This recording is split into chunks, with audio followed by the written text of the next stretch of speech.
à la prochaine présentation de Dr. Yassine, qui est un expert dans le domaine de la santé publique vétérinaire.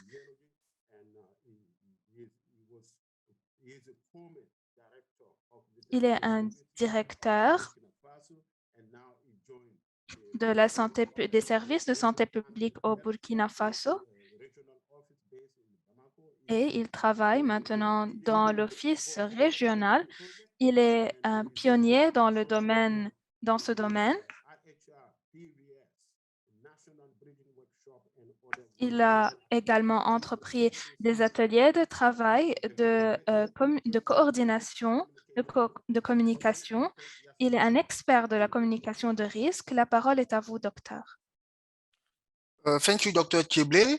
I will speak Merci beaucoup, docteur Tcheblez. in French because Je my vais parler en English français parce que mon niveau en anglais level is low. OK. n'est pas très bien. OK, bonjour tout le monde. C'est vraiment un plaisir pour moi de présider cette quatrième session qui est consacrée à la mise en œuvre des stratégies conjointes de communication dans le contexte de zoonose. Donc, c'est vraiment un réel plaisir pour moi et je vais présider cette session avec d'éminents experts qui sont au nombre de 3. Et nous allons avoir 3 présentations durant cette session. La première présentation sera faite par le docteur Rodrigue Barry.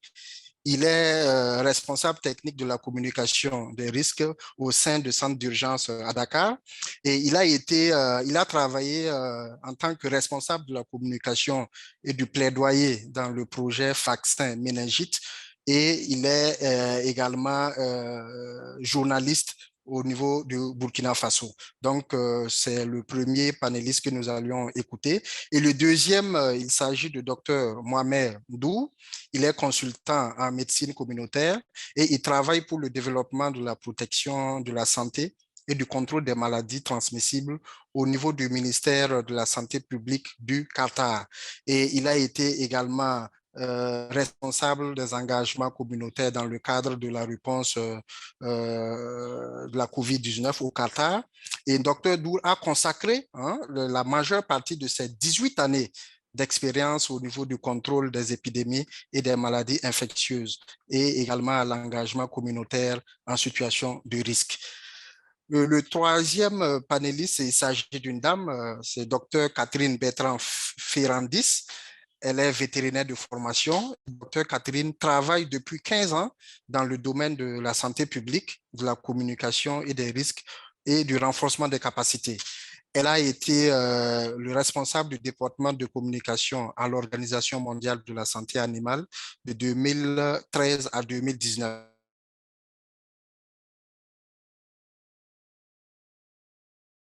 De communication. Elle soutient l'OMS dans la réponse de la COVID-19 en développant. Ainsi dit, voici le décor est campé et comme vous le saviez, depuis hier, nous avions vu les principes de communication des risques et durant cette session, nous allons voir quels mécanismes mettre en œuvre pour effectivement communiquer et avoir à passer le bon message durant une situation de zoonose. Donc, sans plus tarder, je vais donner la parole au docteur Rodrigue Barry pour sa communication. Donc, docteur Barry, vous avez la parole.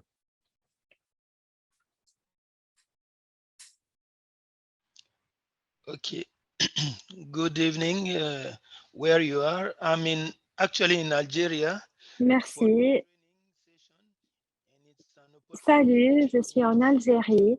C'est une grande opportunité pour moi de partager avec vous la façon de laquelle nous sommes en train de mettre en œuvre les recommandations de l'OMS. Ce n'est pas l'OMS qui met en œuvre directement la communication des risques, mais ce sont les pays qui sont soutenus afin de communiquer les risques. Je vais demander à Adam de bien vouloir partager ma présentation. Voilà, l'OMS n'est pas en train de mettre en œuvre directement cette approche, mais nous sommes en train de soutenir les pays afin de pouvoir mettre en œuvre cette approche. Je vais vous parler de ce que nous avons remarqué pratiquement sur le terrain. Vous devez savoir tout d'abord comment les choses vont.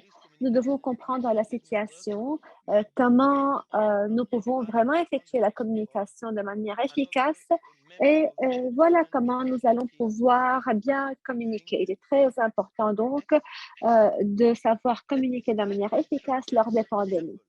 Je vais commencer par une note simple. Qu'est-ce que les risques et les dangers?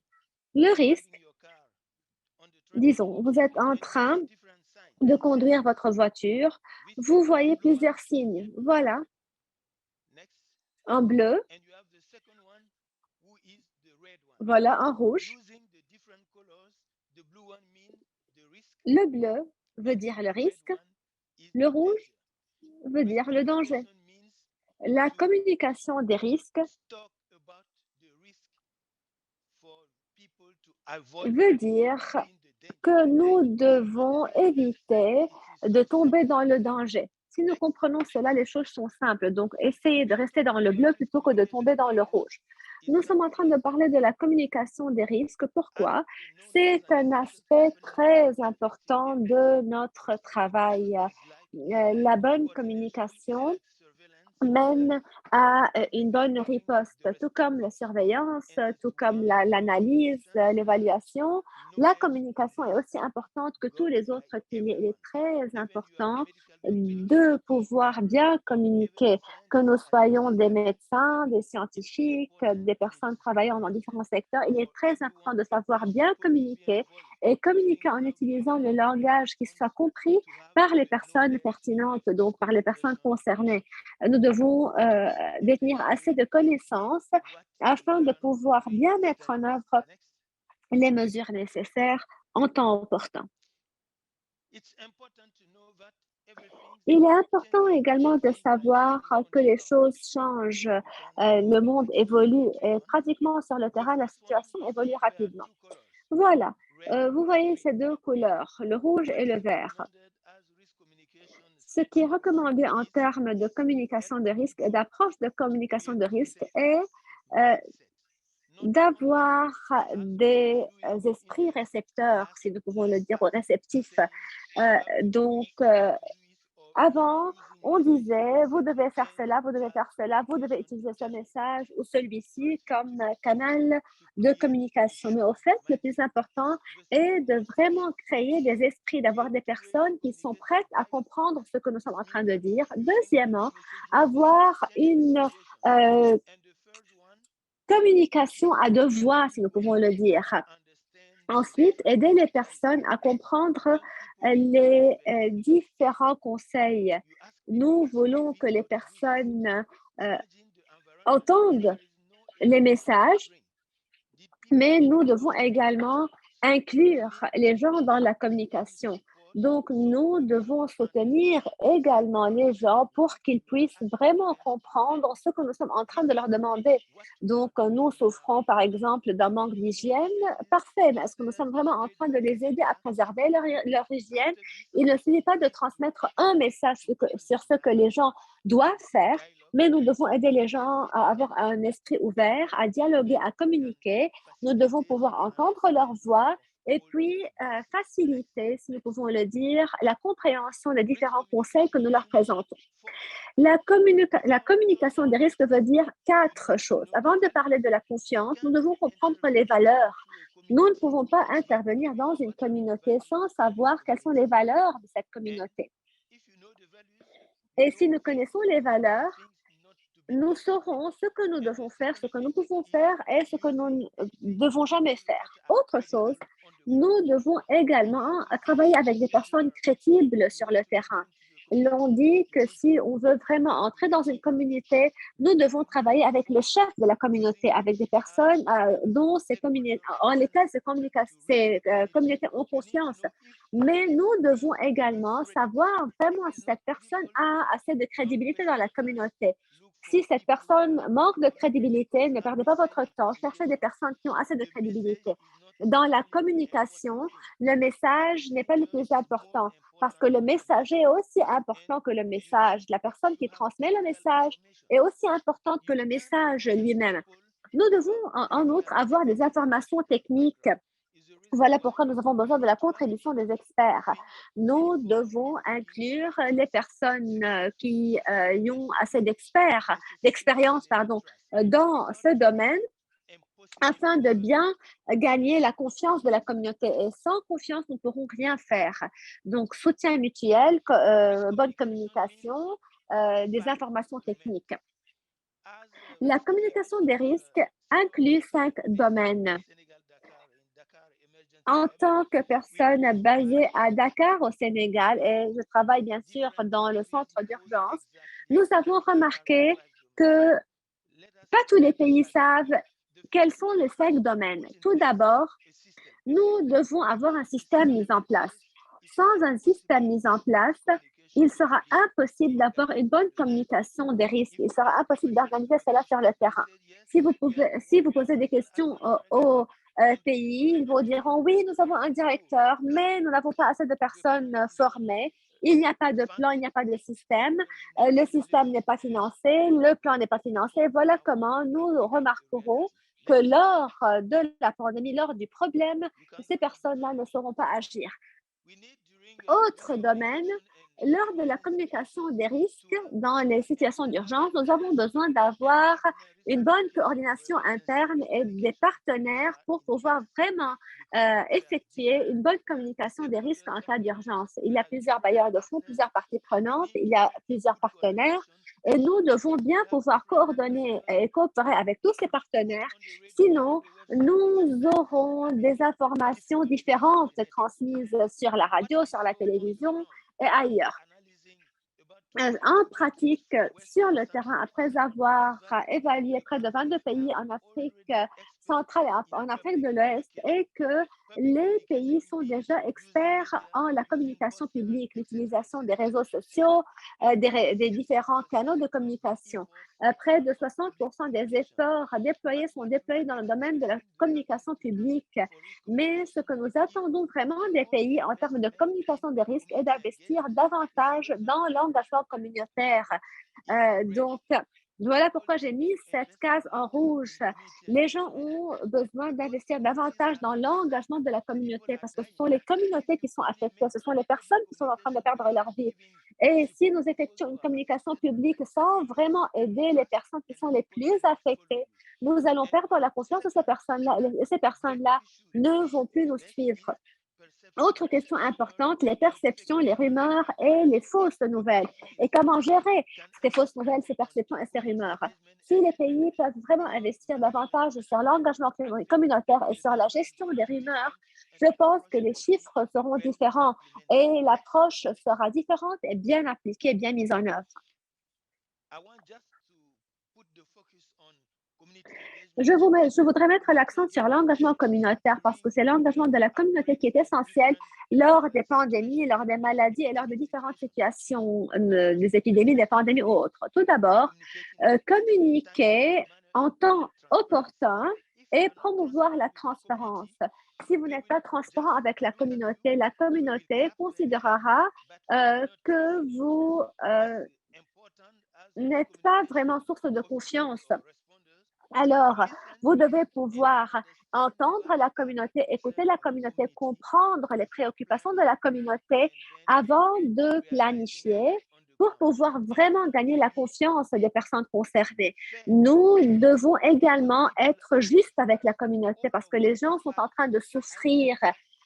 Toutes ces 5 composantes peuvent mener à le renforcement de la confiance. Et sans confiance, rien n'ira de l'avant. Autre point important de l'engagement communautaire, le fait d'adopter l'équité, l'égalité, d'entendre, d'écouter, prendre en considération également le niveau d'éducation de la communauté. Nous devons également utiliser la langue, le dialecte parlé par cette communauté. J'étais au Congo lors de la pandémie de l'Ebola en 2019 et 2018 même. nous avons remarqué quelque chose de très important. Nous étions dans une région qui parle le Swahili et la majorité des pays au Congo parlent, tout comme au Kinshasa, le Lingala. Nous avons remarqué sur le terrain des personnes qui avaient préparé des publications.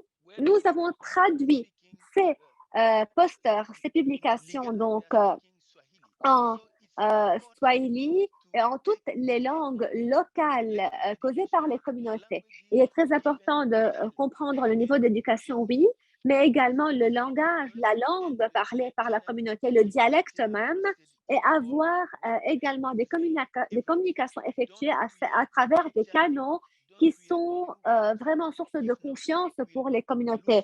Ne cherchez pas à développer de nouvelles plateformes, de nouveaux canaux, si les gens ont confiance en des plateformes établies déjà. Lors des pandémies, il existe 3 étapes à suivre. Tout d'abord, avant la pandémie, nous utilisons ce temps pour investir au temps national. Nous travaillons avec les partenaires et nous prenons en considération les personnes qui travaillent dans le secteur de la santé. Ce sont ces personnes-là qui travailleront pratiquement sur le terrain. Et nous devons également travailler avec la communauté. Donc, avant, nous travaillons au niveau national, au niveau du personnel des centres de santé et au niveau de la communauté. Cela aidera notamment à bâtir la confiance avec la communauté avant même l'événement, avant même la pandémie. Ensuite, durant la pandémie, tous les pays sont efficaces lors des pandémies, non pas parce que nous sommes forts, mais parce qu'il y a plusieurs bailleurs de fonds, plusieurs parties prenantes qui viennent présenter leur soutien. Et la faiblesse se reflète à travers l'évaluation post-pandémie. Après la fin de la pandémie, les gens reviennent à leurs affaires quotidiennes et oublient de poursuivre leur communication avec la communauté. Il est très important de communiquer avant, durant, mais même après la pandémie. En effet, les communautés sont toujours là, souffrent toujours. Vous avez peut-être quitté la région, mais vous êtes en train de laisser la communauté avec un problème. C'est pourquoi vous devez vous assurer de la communication post-pandémie. En 2014 et en 2015, après avoir laissé l'une des communautés, après un cas d'urgence, les choses se sont exacerbées. Malheureusement, voilà pourquoi il est très important de bâtir la confiance avant, durant, mais également après, pour suivre la bonne communication, même après la fin de la pandémie. Nous avons également besoin, lors des pandémies ou lors de différentes situations, de bien gérer les rumeurs. Vous savez qu'il y a les radios, les chaînes télévisées, les médias traditionnels. Nous devons avoir un système de suivi et de surveillance. Nous devons surveiller également les réactions de la communauté et inclure ces réactions dans notre réponse. Nous avons besoin également de surveiller les réseaux sociaux, suivre de près les réseaux sociaux parce que ce sont les réseaux sociaux qui jouent un rôle primordial de nos jours. Et nous devons pouvoir inclure toutes ces réactions dans ce flux d'informations sur les réseaux sociaux. Nous devons séparer la bonne communication de la mauvaise et soutenir la communauté à travers une bonne communication, à travers les réseaux sociaux et les médias traditionnels. Je vais terminer avec cette diapo. Voilà. Une question très importante, une communication d'informations, un échange d'informations en temps réel. Ce que nous avons remarqué lors de la pandémie de COVID nous a appris beaucoup. Lors de la pandémie, les gens ont tenté de transmettre des messages. Il y a eu des publications, plusieurs messages, plusieurs affiches également publiées. Nous entendons les mêmes messages à travers la radio, la télévision.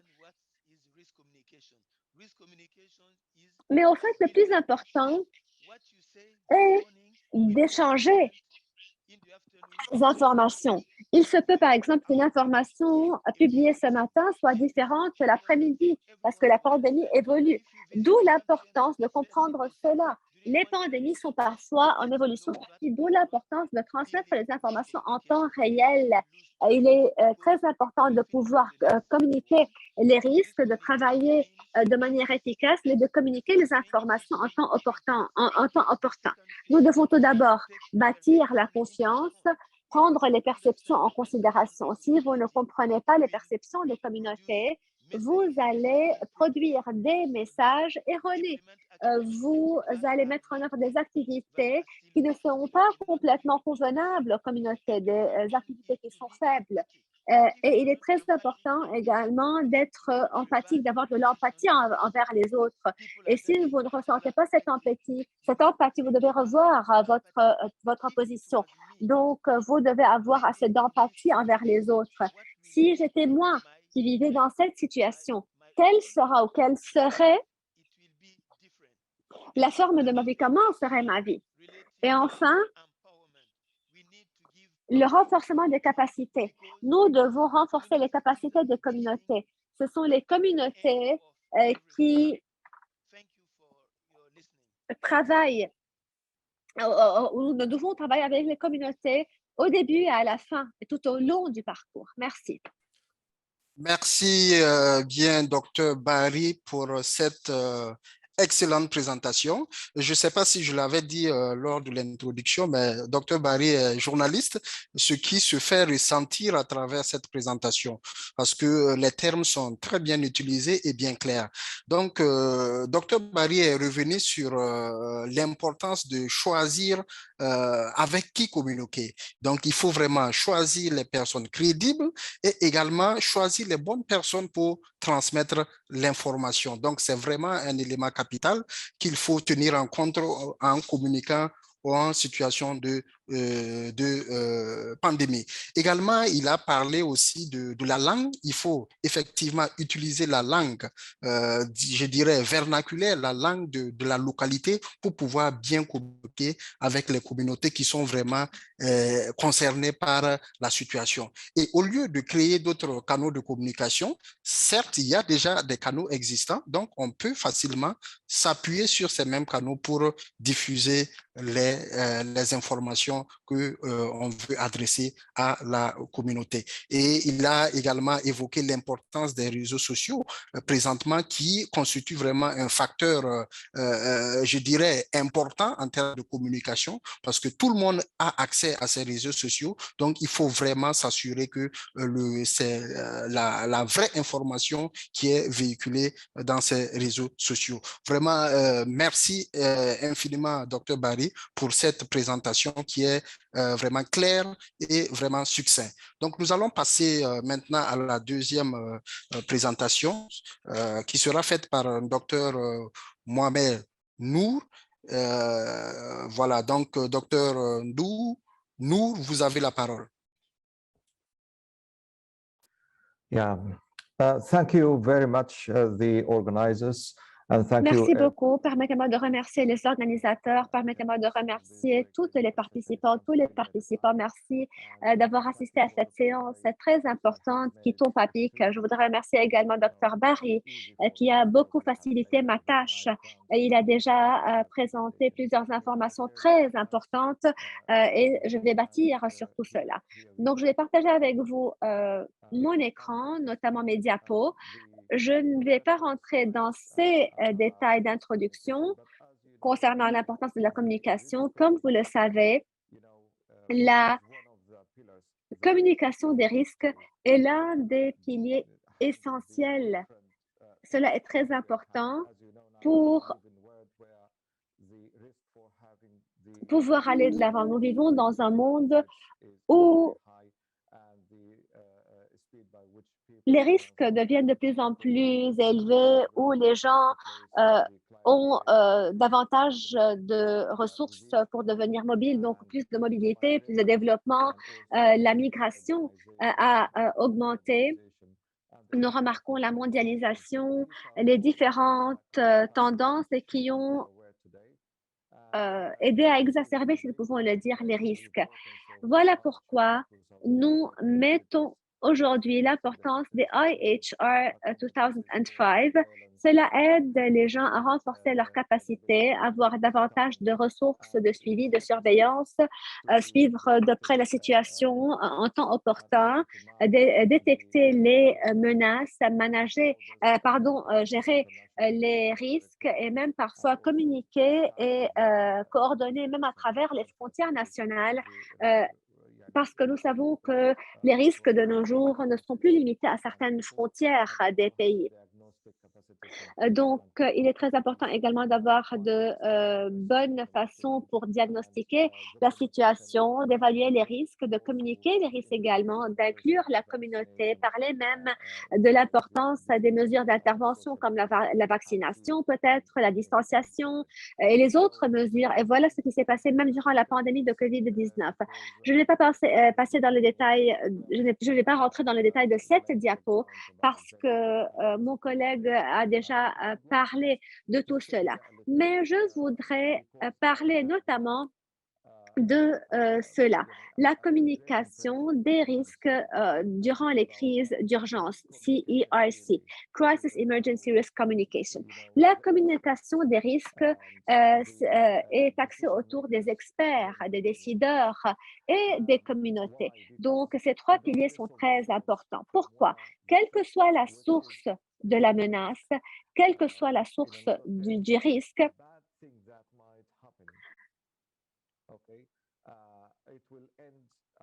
il se peut que parfois des rumeurs soient transmises, que de fausses informations circulent à travers différents canaux. Et cela, bien sûr, aura des effets sur la communauté. C'est pourquoi il est très important de pouvoir évaluer les risques, oui, mais également d'avoir confiance en les sources qui sont en train de transmettre ces risques. D'où l'importance d'avoir des chiffres bien clairs, des recherches scientifiques, des compétences en lesquelles nous pouvons avoir confiance. Donc, le plus important est d'inclure des experts dans le domaine en qui nous pouvons avoir confiance pour que nous puissions avoir confiance en les données ou en les informations transmises. Les efforts déployés par les experts afin de fournir des informations pour aider les gens à faire leurs meilleures décisions possibles à propos de leur bien-être et d'accepter la nature des choses qui est parfois imparfaite sont des efforts très importants. Et ensuite, ce sont les décideurs qui vont se baser sur ces connaissances, sur ces informations scientifiques pour pouvoir prendre leurs décision. Dr. Yahya a même parlé de cela. C'est une opportunité que nous devons toujours saisir. Nous devons savoir qu'il est très important de travailler avec les experts, avec les scientifiques et même de permettre aux gens d'être inclus dans cette prise de décision, entendre les gens, entendre leur voix, leurs préoccupations pour pouvoir vraiment développer des plans de riposte et d'intervention qui soient efficaces. Il ne s'agit pas uniquement des risques, comme vous le savez, mais il s'agit également des résultats, même des actions recommandées pour lutter contre ces risques. La BBC, le 24 septembre 2012, avait publié le suivant. Un coronavirus comme le SARS identifié par les officiels en Grande-Bretagne en 2012. Voilà. Apparemment, c'était un homme qatari qui avait eu des problèmes respiratoires, qui avait passé plusieurs examens, si nous pouvons le dire, et il avait suivi plusieurs protocoles, mais après quelques semaines, sa situation était en train de se détériorer et les moyens adoptés pour l'aider et les traitements n'étaient pas vraiment adéquats. Alors, ce patient-là a été transmis en Grande-Bretagne pour suivre son traitement. Et suite au diagnostic en Grande-Bretagne, cet homme a été isolé et c'est alors qu'on a considéré qu'il était atteint d'un coronavirus similaire au SARS. Tout le monde sait ce qu'était le SARS alors et qu'est-ce qui s'est passé en 2002 et 2003 à cause du SARS et comment est-ce que cette maladie avait causé plusieurs victimes. Beaucoup de personnes qui avaient développé des symptômes du SARS avaient perdu leur vie. Donc, vous pouvez imaginer quelle était la perception des gens qui avaient lu ou entendu parler d'un coronavirus qui est similaire au SARS après plusieurs années. Cela a causé plusieurs réactions de la part du ministère de la Santé ici au Qatar, parce que le ministère a dû revoir tous les protocoles avec les hôpitaux dans lesquels cette personne ou ce patient était. Donc, le système ici est un système assez efficace, assez efficient dans le pays et tout le monde le sait. Plusieurs organisations d'accréditation ont déjà accrédité les hôpitaux qataris et cela avait transmis une mauvaise image du pays. Donc, transmettre un patient qatari pour être traité ailleurs à cause d'un diagnostic qui n'a pas été effectué dans le pays, cela n'était pas très bien vu, si nous pouvons le dire. Plusieurs réunions ont été organisées et plusieurs conférences ont été organisées. En ce temps, seul ce patient-là avait été atteint de ce virus et personne d'autre n'a pu savoir d'où est-ce que ce patient a contracté son infection. Ensuite, après 7 semaines à peu près, une conférence de presse a été organisée et des publications ou des notes de presse ont été publiées. Plusieurs médias étaient intéressés par cette nouvelle. Les médias étaient intéressés par ce qui se passait et chaque média différent avait une histoire différente. Pourquoi? Parce qu'il y avait une faille, un fossé qu'on tentait de combler. Il y avait un manque d'information que ces personnes-là, que ces médias-là ont tenté de combler. C'était une phrase vraiment critique de la gestion des menaces. Donc, il est très important de diagnostiquer le malade, la maladie, mais de voir le traitement, mais également de bien communiquer. Donc, voilà, cette situation était vraiment très incertaine pour les gens et les gens ont dû développer les outils concernés pour riposter à ce cas, à cette maladie.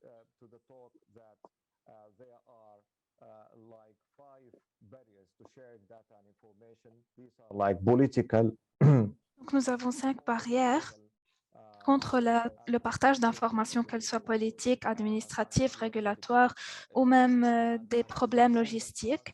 Nous avons vu durant la pandémie du SARS, certains pays ont été affectés à cause des désinformations qui circulaient ou même puisque les informations ne pouvaient pas circuler d'une manière efficace. Et nous savons tous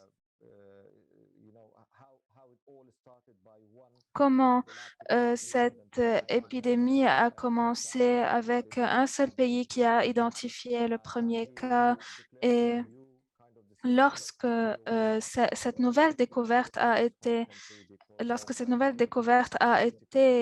faite, cette personne a été obligée de retourner à son pays. Donc, nous avons un deuxième cas qui a été enregistré par l'investigation épidémiologique qui a trouvé que ce cas où ce patient avait visité sa ferme de chameaux avant d'enregistrer des symptômes après cela. Afin de collecter les échantillons de ce lieu, il était nécessaire d'avoir les institutions médicales, l'OMS. Donc, il a été décidé qu'un groupe collectif va se diriger sur le terrain pour collecter les échantillons. Donc, il y avait 5 à 7 types d'animaux qui pouvaient transmettre ce virus et certains ont testé positif et c'était surprenant puisque tout le monde voyait ces chameaux en tant que porte-bonheur et un symbole qui avait plusieurs usages. Donc,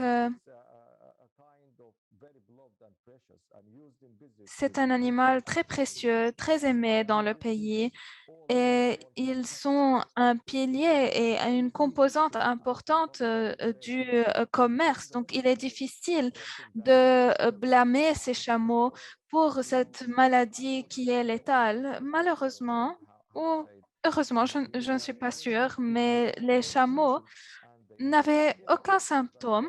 Euh, il paraissait qu'ils n'étaient pas malades à cause de ce virus. Donc, c'était un genre de choc pour les Docteur personnels de Ndou, santé. il ne vous reste plus beaucoup de temps. Yes. Okay. So I'll be short here by telling just. Je vais parler brièvement. Donc, c'était une situation très difficile pour les personnels de la santé publique ainsi que les vétérinaires afin de pouvoir aboutir à des conclusions pour limiter la propagation. Mais après multiples discussions, nous avons étudié les possibilités d'étudier ce risque. De même, il y avait des informations erronées qui circulaient chez le public et même chez les responsables de santé. C'est pour cela que nous avons entrepris une évaluation de risque chez les chameaux. Nous avons collecté les preuves qui démontrent que les chameaux sont ceux qui portent ce virus et qu'ils sont capables de transmettre ce virus à d'autres espèces. Et ceci a renforcé les preuves et a établi un agenda qui a permis aux professionnels du secteur public de la santé d'adopter l'approche d'une seule santé et les stratégies afin de partager le même message avec le public. Donc, je vais m'arrêter là et je vais répondre à toutes les questions. Je suis désolée si j'ai pris plus de temps qu'il ne m'était alloué. Merci. Merci bien, docteur Nou. Non, je précise que vous êtes dans le temps. Vous êtes dans le temps, vous n'avez pas débordé. OK, merci bien pour cette présentation. Et docteur Ndour est revenu en tout cas sur la communication qu'on doit avoir en moment de crise et également les insuffisances de communication. Il a relevé quelques insuffisances que certains médias ont eues pendant des crises sanitaires et également des exemples de cas de gestion impliquant le secteur de la santé animale, mais également le secteur de la santé humaine. Vraiment, c'est de très bels exemples qui donnent déjà comment cette collaboration doit être menée au moment de gestion des crises liées aux zoonoses. Donc, nous allons maintenant passer à notre dernière présentation. Elle sera faite par le docteur Catherine Bertrand-Ferrandis sur la mise en œuvre des stratégies de communication. Donc, docteur Catherine, à vous la parole.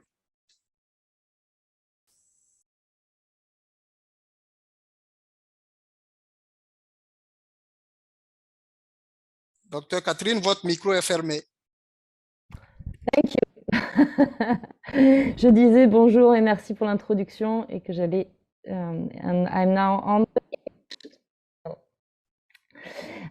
So let me share my presentation. Thank you very much. Je vais partager ma présentation. Merci beaucoup.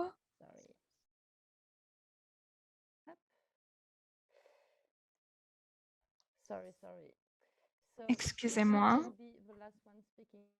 Donc, il n'est pas facile d'être la dernière panéliste avec ces experts qui ont déjà partagé leurs expériences.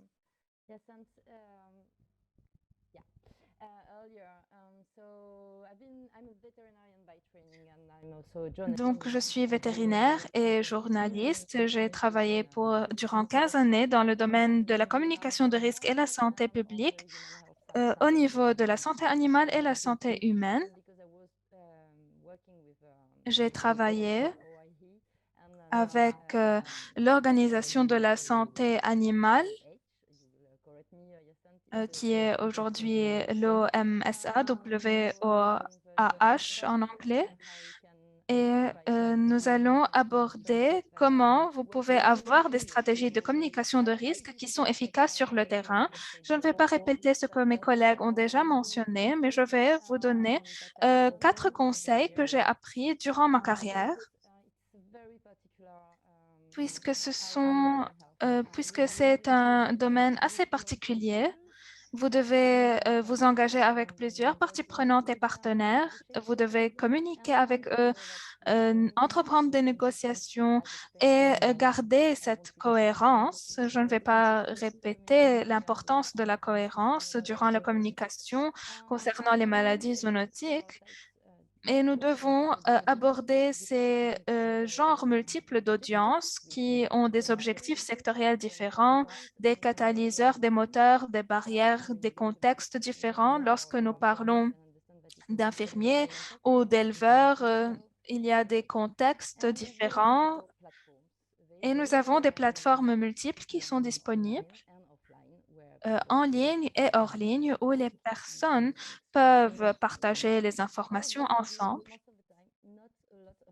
La plupart du temps, les personnes n'ont pas toujours des ressources financières pour cela, donc je vais vous donner 4 conseils. Le premier est de vous connecter. Ceci a déjà été mentionné par certains experts, mais il est nécessaire de vous assurer que vous êtes connecté avec toutes vos parties prenantes et votre audience. Il faudra établir une cartographie avec les parties prenantes et votre audience. Il faut établir la cartographie des réseaux de vos parties prenantes, donc les personnes avec qui vous communiquez, et partager les messages et informations afin d'aboutir à la coordination lorsque vous en avez besoin afin d'aborder une crise ou même avant une crise afin de communiquer les risques zoonotiques sur le terrain.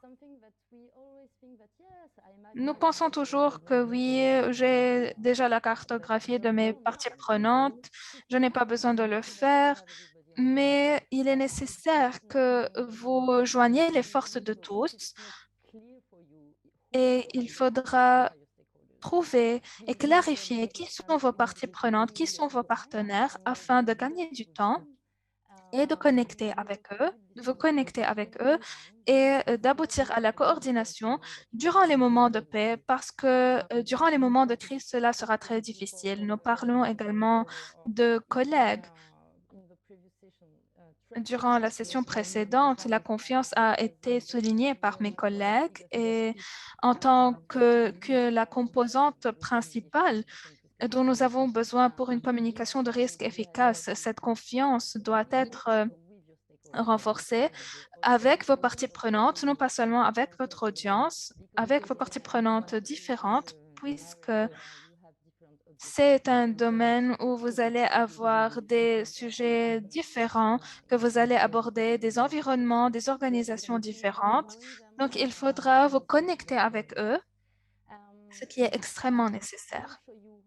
Je vais vous montrer un exemple concernant la formation que vous pouvez faire ensemble, mais vous devez vous rappeler qu'avec vos parties prenantes, elles sont de secteurs différents et vous allez vous entraîner sur des méthodologies nouvelles concernant la communication de risque. Et ceci vous permettra de travailler ensemble dans le futur puisque vous allez pouvoir renforcer et bâtir un langage commun, une expérience commune pour vous entraîner et cela vous permettra d'améliorer votre compréhension l'un de l'autre. Lorsque je travaillais avec l'Organisation mondiale de la santé animale, je travaillais avec les fournisseurs de services de santé animale et ces connexions entre les secteurs différents nous permettaient d'employer le même langage concernant la communication de risque durant notre travail quotidien dans le secteur de la santé. Ensuite, en ce qui concerne la connexion également, vous devez vous libérer des idées préconçues.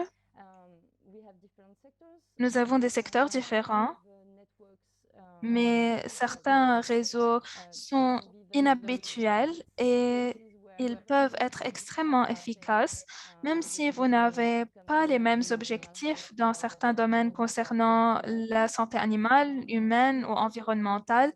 Ces réseaux joignent les personnes telles que la parenté, les personnes qui aiment le jardinage. Donc, vous avez des intérêts différents qui ne se trouvent pas dans votre secteur de santé, mais ces intérêts vous permettront de joindre vos efforts et d'établir des stratégies nouvelles.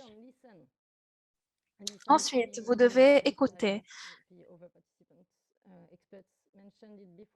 Comme on l'a déjà mentionné, je voudrais simplement souligner qu'aujourd'hui, au Nigeria, où mon collègue au Nigeria a déjà mentionné qu'il y a beaucoup d'informations qui sont partagées, qui circulent de sources différentes, d'amis, de collègues, de familles, des nouvelles, des groupes, des réseaux différents, des canaux différents sur des plateformes différentes.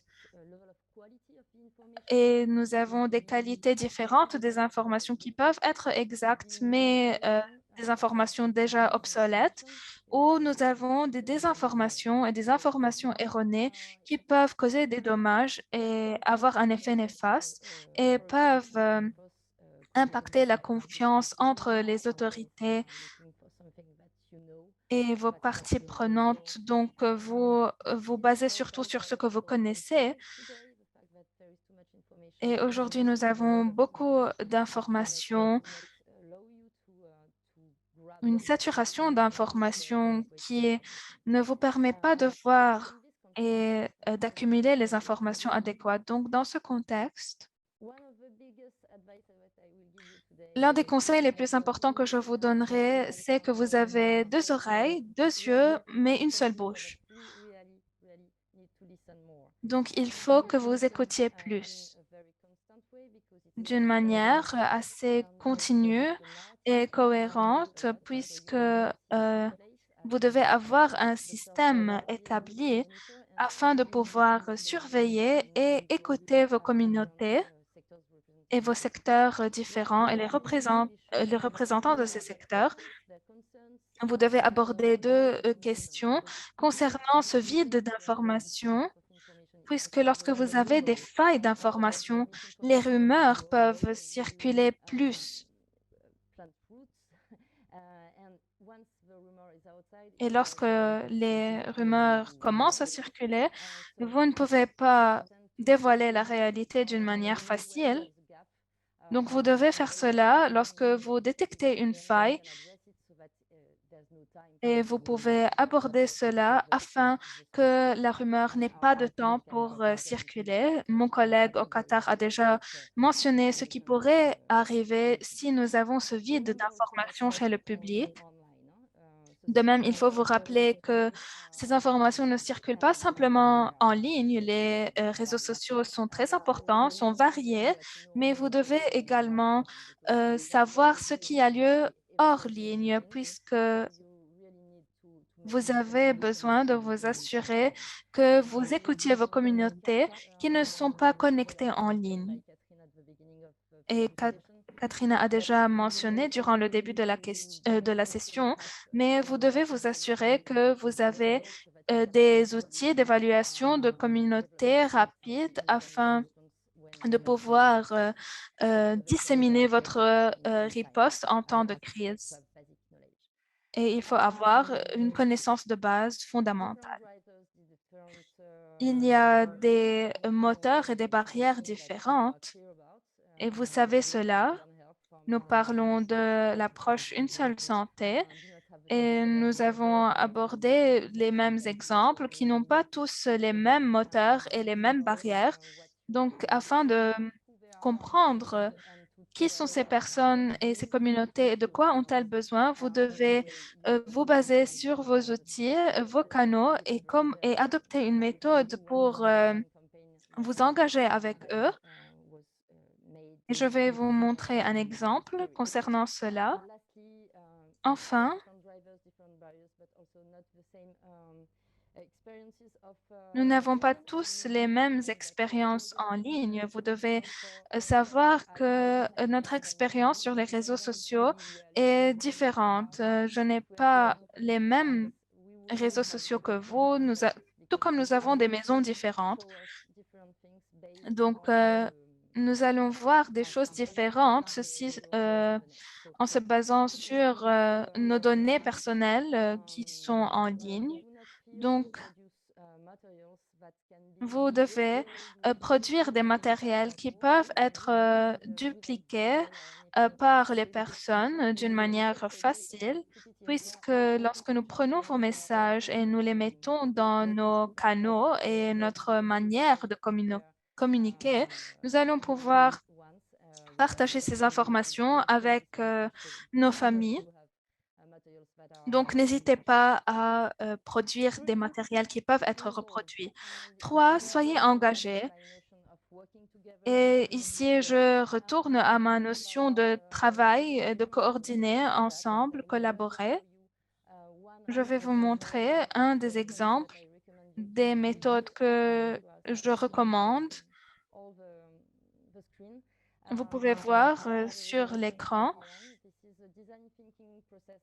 qu'il y a un processus de réflexion qui est disponible sur le site web et ce processus permet de joindre les participants différents afin de communiquer le sujet de maladies zoonotiques à travers les secteurs différents, dans les villes, dans les zones urbaines ou rurales, afin de pouvoir communiquer et partager les informations à travers ce processus où vous pouvez développer des idées et mettre un prototype et entamer ou établir des tests.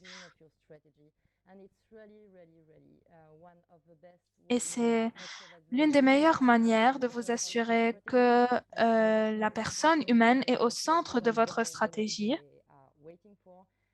et que vous puissiez répondre à leurs attentes et que vous garantissez le succès de votre stratégie.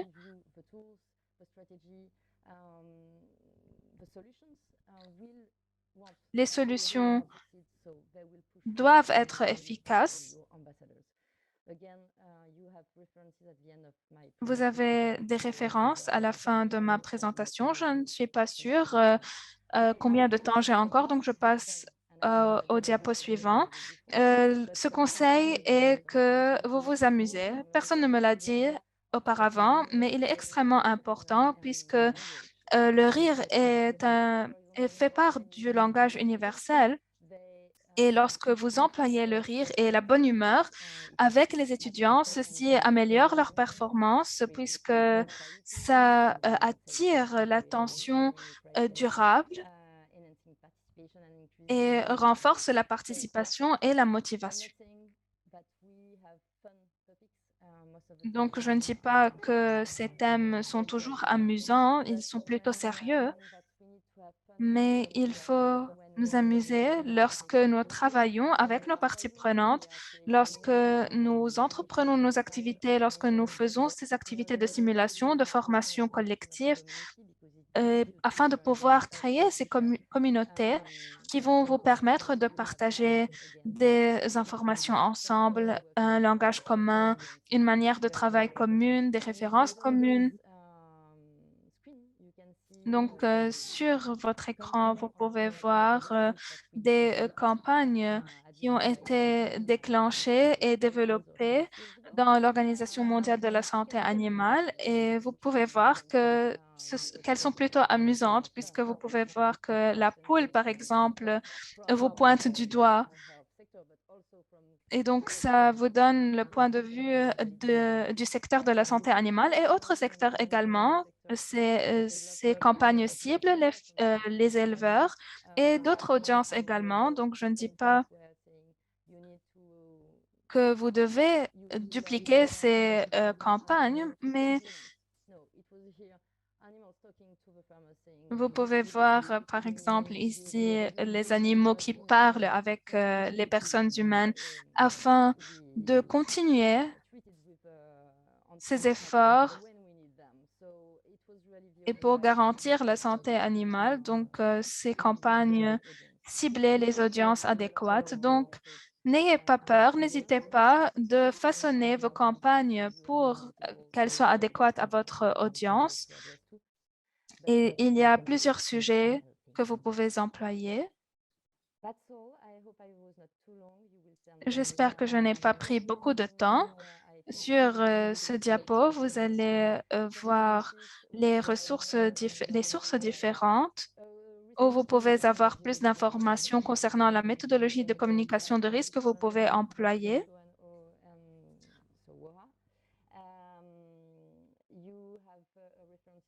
Vous avez des références concernant la gestion d'informations où vous pouvez voir cela en plus de détails. Vous avez plus d'informations concernant le processus de réflexion et l'analyse intégrée afin de pouvoir évaluer la situation sur le terrain, ainsi que des références pour voir comment vous pouvez aborder ces désinformations. Merci. Merci, docteur Catherine, pour cette présentation avec de très belles images qui vraiment retient l'attention. Vous êtes revenu sur l'importance de la connexion qu'on doit avoir avec établir une cartographie de l'ensemble de ce public cible-là pour vraiment avoir une communication permanente avec ces derniers. Et aussi le sens de l'écoute. Oui, quand il faut bien communiquer, il faut savoir écouter aussi. Et c'est vraiment très pertinent. Et je pense que cette présentation va permettre à l'audience de quand même tirer le son de ce que vous aviez dit et de pouvoir faire une bonne communication en temps de crise en lien avec les maladies zoonotiques. Ainsi dit, nous avions passé en revue toutes les présentations de cette dernière session. Nous allions voir avec mes collègues, Dr Thieblé, est-ce qu'il y a des questions que certains participants ont posées pour que on puisse en tout cas les reverser à nos experts pour des éléments de réponse. Dr Thieblé, over to you. Y a-t-il des questions? OK, merci beaucoup. Oui. OK, thank you very much. There are a few questions. Merci beaucoup. Il y a certaines questions dans la rubrique chat.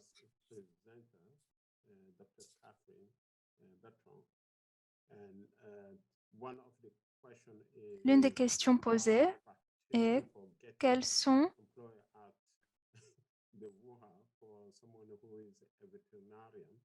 les caractéristiques qu'une personne devrait avoir pour être vétérinaire et pour travailler dans l'Organisation mondiale. Si vous voulez, vous pouvez demander des questions telles que celle-ci, mais vous devez surtout vous concentrer sur la communication de risque, l'évaluation de risque. Les experts vont répondre à vos questions puisque certaines ne sont pas appropriées et adéquates sur cette plateforme. Si vous voulez, vous pouvez répondre à ces questions.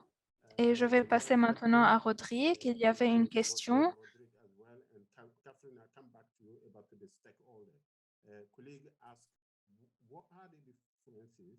Quelles sont les différences entre l'audience et les parties prenantes? Vous pouvez répondre à cette question. Ensuite, nous allons passer à la question de Rodrigue ensuite. Donc, il faut établir une différence entre vos partenaires lorsque vous travaillez avec les autorités internationales dans le contexte d'une seule santé. Il faut travailler ensemble en tant que partie prenante et partenaire. Donc, j'ai déjà mentionné cela. Et vous avez vos audiences telles que les éleveurs, les infirmières qui travaillent sur le terrain et le public. auquel vous allez cibler votre communication. Donc, c'est une différence que j'ai tenté d'établir, mais ma présentation était plus générale.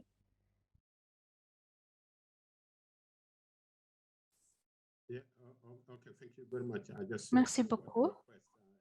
the video was off when I was talking. Thank you very much, Dr. Catherine. I think Merci beaucoup, Dr. Catherine. Vous avez bien clarifié. Vous pouvez avoir une audience et certains peuvent être membres ou faire part de ces parties prenantes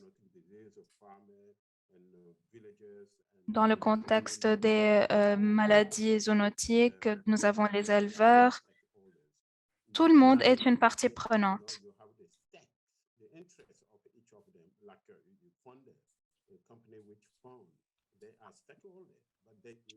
Nous savons notamment l'importance de travailler avec tous les bailleurs de fonds, avec toutes les parties prenantes.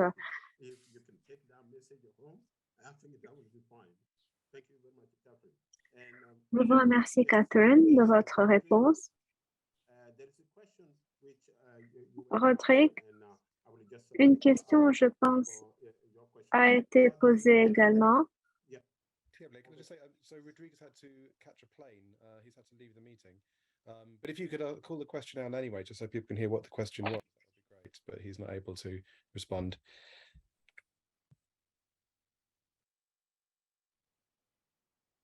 Maybe the answer will be in his presentation. I think we can leave him and we can move to the next Donc, one. comme Dr. Paris n'est pas là, nous allons passer à une autre question.